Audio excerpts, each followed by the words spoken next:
was walking down the hallway of the San Diego Police Department headquarters when my sergeant stopped me. He said, Kerry, I need a minute with you. Do you know how many citizen complaints the average Central Division officer gets? Now, I didn't know they tracked that. And he said, well, they do. It's 0.3. I said, how do you get a third of a complaint? He said, well, it's 1 every 3 years, so it averages out to that, 1 every 3 years. Do you know how many you've had? And I laughed and I said, I didn't know they tracked that. And he said, well, they do. You've had 7 in 6 months. I said, wait a second, Sarge. In all fairness, I've been cleared in every single one of those. He said, yeah, and I'm worried that it's going to affect your career. I don't want people thinking where there's smoke, there's fire. You're off your beat. Now, that was a big deal. See, Balboa Park in San Diego, it's a third larger than Central Park is in New York, with all of the same problems. And at the time, I was working a pedophile series where guys were picking up little boys. And I'm talking little, I'm talking 10, 11, 12 years old. And there was only one officer assigned to the entire park during swing shift. And I knew that no one else was working this thing as hard as I was. Well, I got moved. I didn't have any choice. Now, the department didn't send me to any training, no diversity training, no sensitivity training, no communication skills training. And if I was the problem, I want you to type into the chat box, if I was the problem, and what did the city do with the problem? And I got to throw on my glasses to read some of these comments. So terrible. Yeah, absolutely. That was a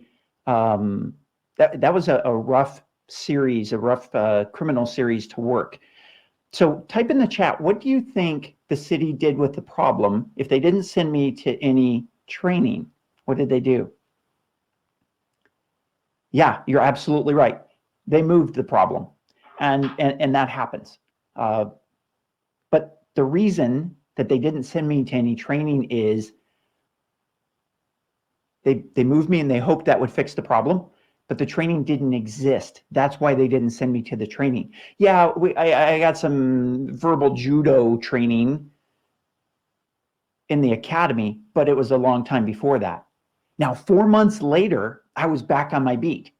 Now, not because I fixed myself in 4 months, but because my sergeant transferred and the new sergeant didn't know. I knew I needed to change or the same thing would happen again. Now, again, the reason I didn't get sent to any training is because it didn't exist. So other than the verbal judo training, and that was just a few hours out of a several hundred hours academy. So I began to create the training. I was blessed with being an instructor when I was on 2 different submarines in the Navy, and I was selected to be a master training specialist, which is only awarded to the top 5% of naval instructors. So I used those skills to start developing training for the police department. And later I got hired as a college professor at the same college our police academy is. And they asked me to create a new course called Diversity and Community Relations, which is now a required course for you to be able to get your criminal justice degree in San Diego. The criteria for today, in this talk today, the time that we're spending together, is the same for all of the courses at Tomorrow's Police Officer. Easy to understand, easy to remember, and even easier to implement. But I want you to buckle up, because I tell you what, we're going to be going code 3, and we're going to be lights and siren the whole way. We don't have time to mess around. So I hope you're ready. Now, when I was on the police department for 30 years, one of the things that I did was I really worked on my communication skills.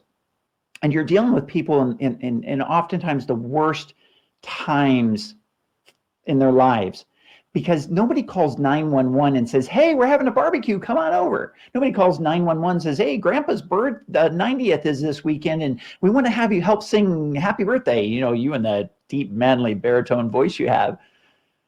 So we saw people at their worst, and at their oftentimes when emotions were running high. Now, I told you I was working a pedophile series, and those cases are really challenging to prosecute because the victims feel a lot of shame, and the suspects often feel both shame and they know that the jail time is pretty significant. So getting a confession is challenging, to say the least. And then I want you to think about it. Why would you ever give information that's going to help guarantee you're going to be in prison for a long time? It doesn't work to order them to confess. It's all about developing rapport and getting them to trust you. If I could have the next slide. Now, I want you to read this for just a moment. And it's true. There's been a lot of lives that I've changed. And if you're listening to this on audio only, the slide says, sometimes someone unexpected comes into your life and out of nowhere, and they make your heart race and change your life forever. We call these people cops. Okay, so when we are dealing with suspects, the only way to get a confession, to get an admission, to be able to even get somewhere close to the truth, we can't order them to tell us stuff. It doesn't work like that. And we have to create an environment that's non-judgmental and non-confrontational. I want you to think about this. When you've shared something with someone that was embarrassing for you, what made you tell them? Type that into the chat if you would. If you've ever shared, you don't have to type in what was embarrassing. I'm not looking for that. What I'm looking for is, what was the environment? What happened that you shared this stuff? And I'm willing to bet the most honest that you were was with someone that you 100% trusted. Perhaps it was a counselor. Perhaps it was a clergy. Perhaps it was your best friend or the love of your life. And the only way we're going to do that is when we feel a level of trust. And since you were a kid, you were taught to minimize your fault in anything, so the punishment wasn't so severe. Maybe you hit your brother or your sister. Maybe you broke a lamp. Maybe you took something you weren't supposed to. When we're facing something tough, it's human nature to avoid that toughness. That's why a lot of relationships implode, because people don't want to deal with the tough stuff. They avoid it and hope it'll go away, and it never does. So today, this is going to be really beneficial for whatever relationships you have, because I'm going to share some tips and tricks on how to improve those relationships. So how do you benefit from this perspective? Well, you want to create the environment for the people you work with, live with, hang out with, that allows them to freely talk. And one way is to establish rapport. And I want to give you 3 signals that you can send to establish rapport faster. Now, please know that there are friend signals and faux signals. They communicate in an instant without words, something to the other person's brain. You are literally reaching inside someone's head and flipping a switch, and they don't even know that you did it.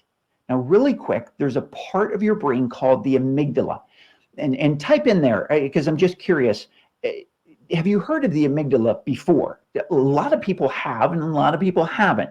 And sometimes it's called the lizard brain or the reptilian brain. It's small. It's only 0.3% of your entire brain, but it controls your emotions. It's about the size of an almond, about the tip of your little pinky. Now, I go into a lot more about this in our advanced training courses, but just know for now that we are sending a signal to the amygdala that we are friendly and we can be trusted. Now, the first one is what this guy's doing. It's an eyebrow flash. It's a friend signal. Now, this is not the powder blue leisure suit wearing Guido with a shirt unbuttoned to his navel and the thick gold chain flashing his eyebrows at a bar. That's just creepy. This is just quick, less than a second, like you're happily surprised to see someone. Now, the second one is a genuine smile. People know if you're fake smiling. Now, this kid, he's just cute. That's all there is to it. There's no danger from him. It's totally a friend signal. The third one is to find a reason to whisper, even if it's a stage whisper. A whisper conveys intimacy and trust, and only friends whisper. That means you're not a foe. Now, here's a bonus one. We know how important eye contact is. And you notice I'm not giving you the ho-hum stuff you've heard all the time, starting off with eye contact to build rapport and mirroring, all that other stuff. I'm hitting some stuff that you may not have heard before or you may not have thought about recently. I do want to say this about eye contact. You know you can't stare, but you can do something that totally amplifies the eye contact effect. It's something that I call gummy eyes. You got gummy bears, gummy eyes. You look at someone and you keep looking, but you start to turn your head away. And because you're turning your head away, but your eyes linger, it's not creepy. It's actually pretty captivating. It's the I can't tear my eyes away from you look. It's really powerful for rapport. Now, next, why would 66%, by research, 66% of people being turned off during a sales presentation? Now, beyond that sleazy car salesman obvious thing, by the way, he's trying to send friend signals, but what does your amygdala scream at you? Type it into the chat right now. What does your amygdala scream when you see this guy if you walk onto a used car lot? Type it into the chat. What would you do? Now, my response is run, Forrest, run.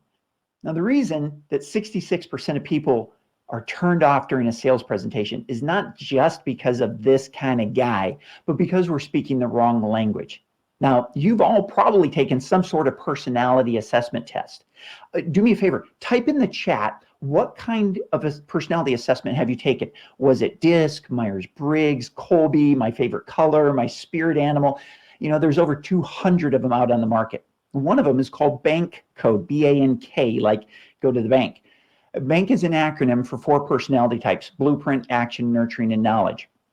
Now, out of all of them out on the market, BANK is the only one that predicts the buying behavior of your client in 90 seconds or less. You heard me right, predicts the buying behavior of your client in 90 seconds or less. I'll give you more information on that later. But I don't care what personality assessment that you use, BANK or some other personality assessment, when we use those, we begin to speak in the language that the other person can best hear.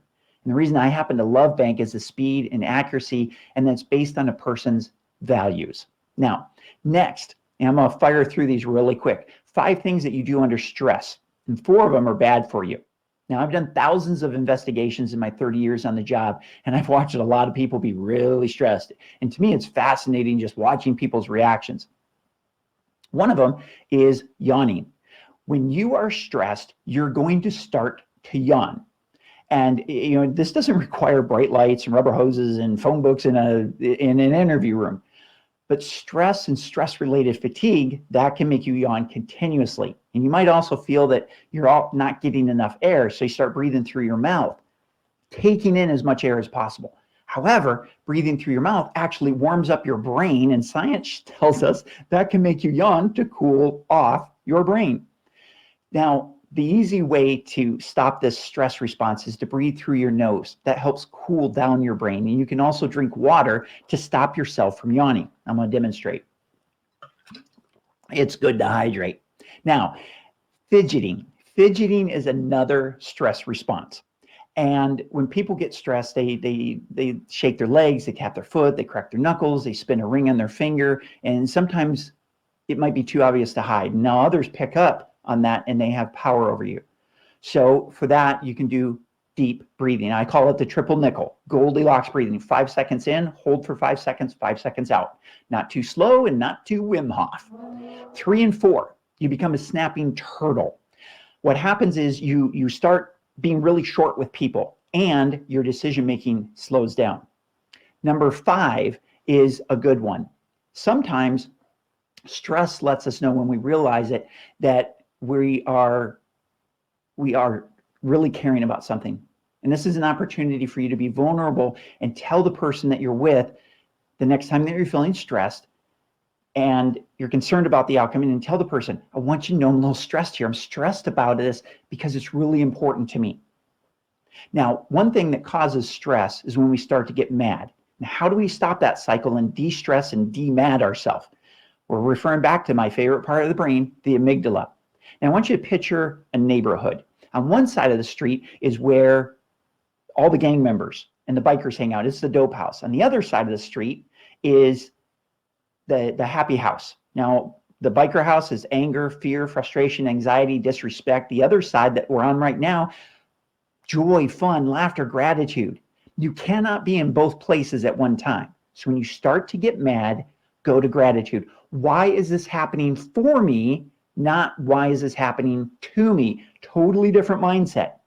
Look for the benefit that you get. It might be, oh, I get to exercise my patience muscle. Eleanor Roosevelt, when she would see someone that she didn't like walking toward her in the White House, she used to say, oh, look, here comes an adventure. I absolutely love that. Now, laughter does the same thing as gratitude.